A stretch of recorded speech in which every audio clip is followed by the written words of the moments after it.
It's Liberation Day in Washington, D.C. This is Liberation Day in D.C., and we're going to take our capital back. We're taking it back. That was President Donald Trump yesterday in the White House press briefing room, a very packed White House press briefing room, talking about taking Washington, D.C. back from the criminals. And he was surrounded by one of the toughest, one of the most skilled, and one of the most, I'll be honest with you, scary band of law enforcement agents we've ever seen. What's up? This is the 47 Daily Podcast. My name is Mark Kaye. Today is August the 12th, 2025. And Donald Trump signed a bunch of executive orders yesterday explaining exactly what his methodology was and what he's going to be doing in federalizing the District of Columbia.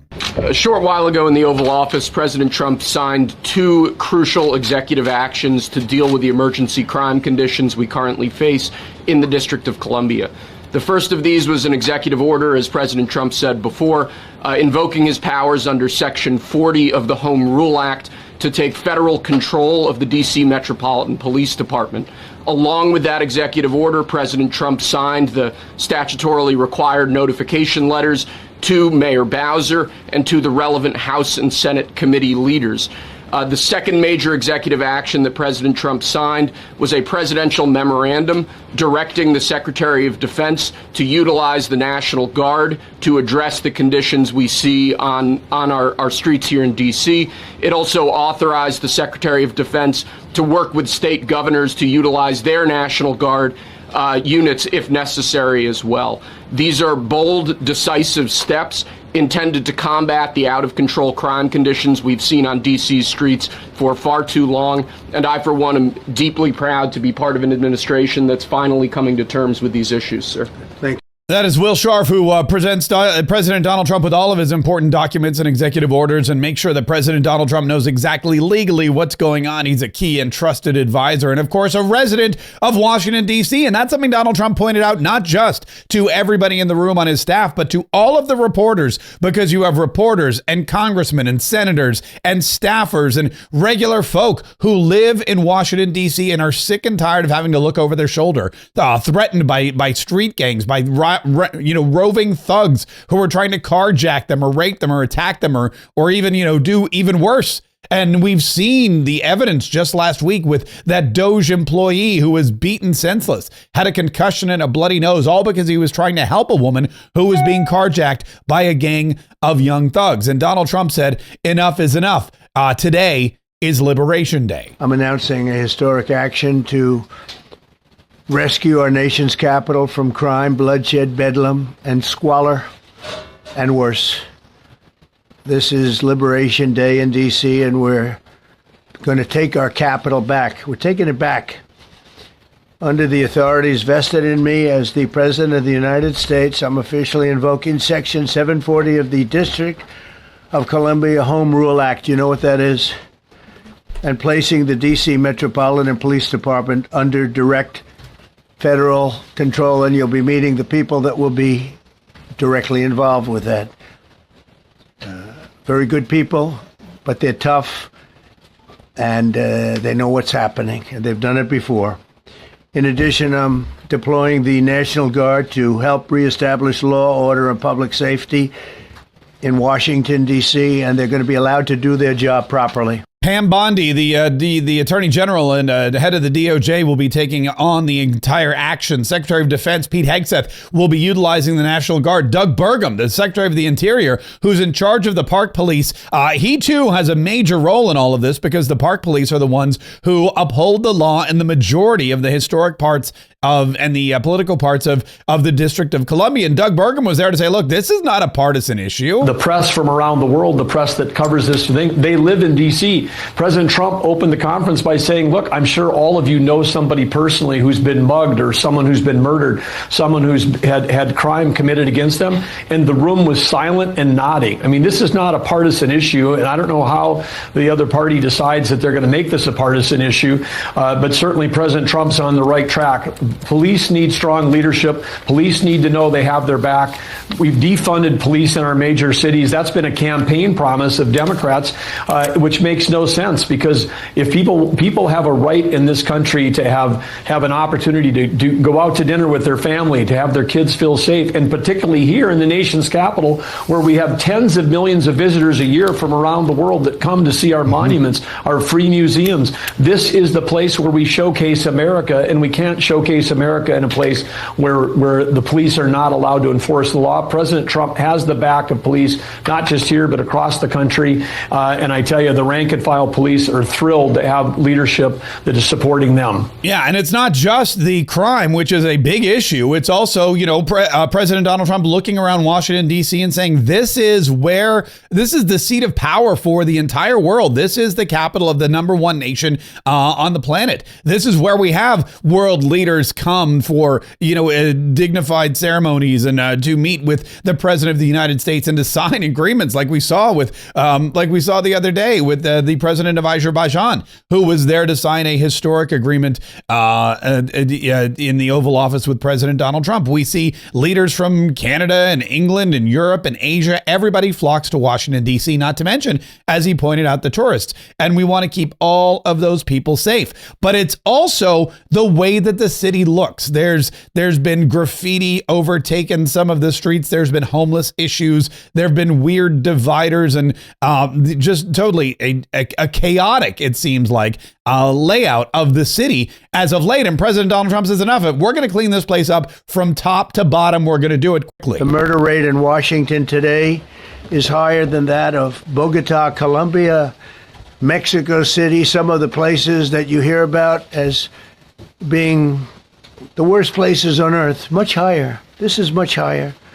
The number of car thefts has doubled over the past 5 years, and the number of carjackings has more than tripled. Murders in 2023 reached the highest rate probably ever. They say 25 years, but they don't know what that means because it just goes back 25 years. Can't be worse. Our capital city has been overtaken by violent gangs and bloodthirsty criminals, roving mobs of wild youth, drugged out maniacs and homeless people. And we're not going to let it happen anymore. We're not going to take it. Yeah, drugged out maniacs, homeless people, roving gangs of wild youth. I mean, that's a very unfortunate, but also accurate depiction of what Washington, D.C. is. And Donald Trump says, not anymore. We've got Pam Bondi. We've got Kash Patel. We've got Secretary of Defense Pete Hegseth, who said this is the common sense approach to getting the district back in order. This is what the American people voted for, Laura. This is what the common sense, clarity, strength. I hadn't heard that story from President Trump before, the story he told about his father, that he told him, hey, son, if you look at the front door of a restaurant and it's dirty, then I bet the kitchen, you can count on the fact that the kitchen is too. And sat there thinking that's exactly right. If our capital city is a mess, if we can't control our capital city, then what does the rest of the country look like? And what signals does the rest of the country take from that? So just like we did in Los Angeles, alongside our federal law, we took a lot of criticism for 4,000 troops, 700 Marines. You know what we didn't get? There was no summer of love in 2020. In 2025, there was a summer of law enforcement. And we quelled the protests of the attacks on ICE officers. We're going to help get D.C. under control by working with local officials who have been federalized, with federal officials who are coming in. The D.C. Guard's proud to be a part of it. Other states will contribute this week going into the weeks to come. Whatever's needed, the DOD will provide to make sure this is a safe city for those who live here, for those that work here, and the Americans who want to come visit here and love our capital. And it is a beautiful capital city when it is, of course, a beautiful capital city. And that's something that we look forward to it being once again. The dirty door story, by the way, I hadn't heard either, but it was something that President Donald Trump mentioned his father told him. City, my father always used to tell me, I had a wonderful father, very smart. And he used to say, son, when you walk into a restaurant and you see a dirty front door, don't go in. Because if the front door is dirty, the kitchen's dirty also. Same thing with the Capitol. If our Capitol's dirty, our whole country is dirty, and they don't respect us. So it's a very good question, actually. Yeah, the dirty door. If you see the dirty door, don't go in because the kitchen's filthy as well. And it's the same thing with the Capitol. If we have a dirty Capitol, we've got a dirty country. And Donald Trump does not want a dirty country. He's building a brand new, big, beautiful ballroom. And he wants the big, beautiful ballroom to be in a big, beautiful country. And he doesn't want people not coming to the Capitol and not coming to the United States as a result. Speaking of the big, beautiful ballroom, one of the reporters asked President Donald Trump if they could build also a big if they could build a big, beautiful press briefing room, and President Donald Trump put the kibosh on that. My question is this. You're building the big, beautiful ballroom. Yeah. Could we build a big, beautiful briefing room? Updated technology, more seats. I don't want to do that. I don't want you to be comfortable. No, I don't want to make life comfortable. I don't want to make life comfortable for you media people. I want you to be as uncomfortable as humanly possible. And speaking of uncomfortable, one of the things that's going to be the secret weapon in cleaning up Washington, D.C., one of the things that's going to be the secret weapon in making D.C. great again is Judge Jeanine Pirro. Judge Jeanine Pirro, who Donald Trump ripped off of Fox News, like a lot of his cabinet, and put into a position of power as the U.S. attorney in charge of the District of Columbia. She is the right woman in the right place at the right time for the right job, and she is rip-roaring and ready to go. Today is the beginning. It is the beginning where we're telling criminals, young criminals and older criminals, emboldened by the fact that they are so free to commit crime based upon the non-action by government previously. We're telling them now, we're watching you, we know who you are, and we're going to prosecute you, and we're going to change the laws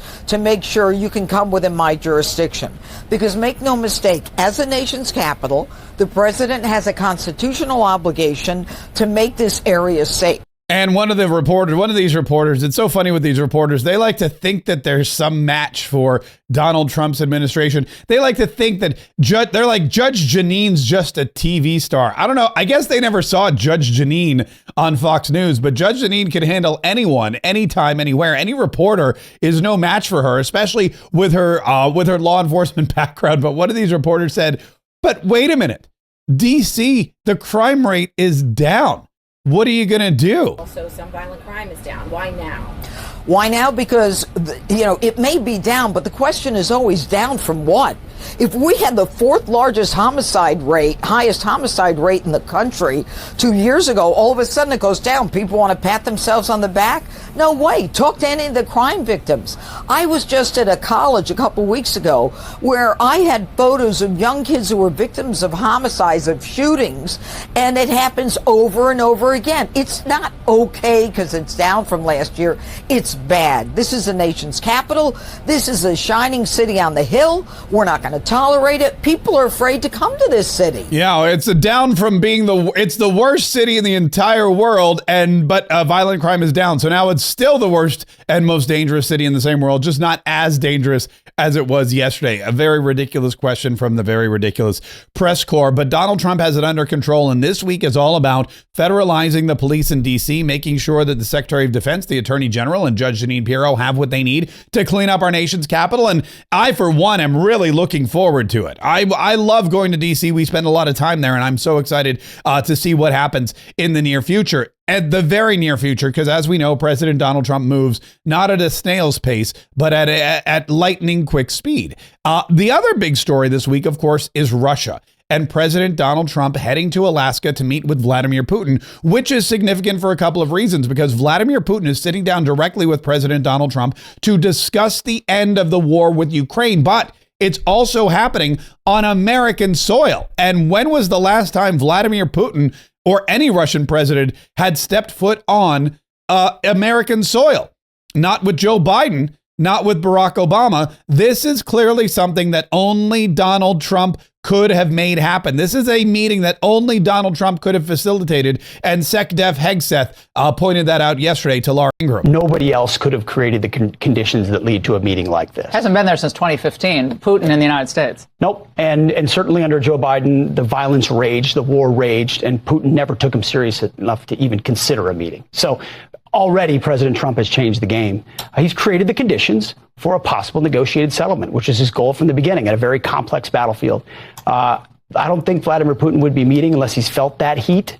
And I think there's a chance. And the president's laid out the parameters, and so is Steve Witkoff and others who are in the we're in the strength side of the peace through strength business. But on the negotiating side, there's going to be, could be land swaps. There's going to be concessions. No one's going to be happy. But if anybody can do it, it's going to be President Trump. I like that. I'm in the strength side of the peace through strength business. We've got peace through strength. They're on the peace side. I'm on the strength side. And with peace through strength, we get a lot of stuff done, not just around the world, but of course here at home as well. There's a lot more to cover, and there's a lot more going on every single day. And that's why we've doubled our efforts. We have a second daily podcast, Mark Kaye Saves the Republic. If you've never heard Mark Kaye Saves the Republic, it's easy to find. Go to markkaye.com, MarkKaye.com. Search for Mark Kaye Saves the Republic on your favorite platform. Download, subscribe, listen, and enjoy.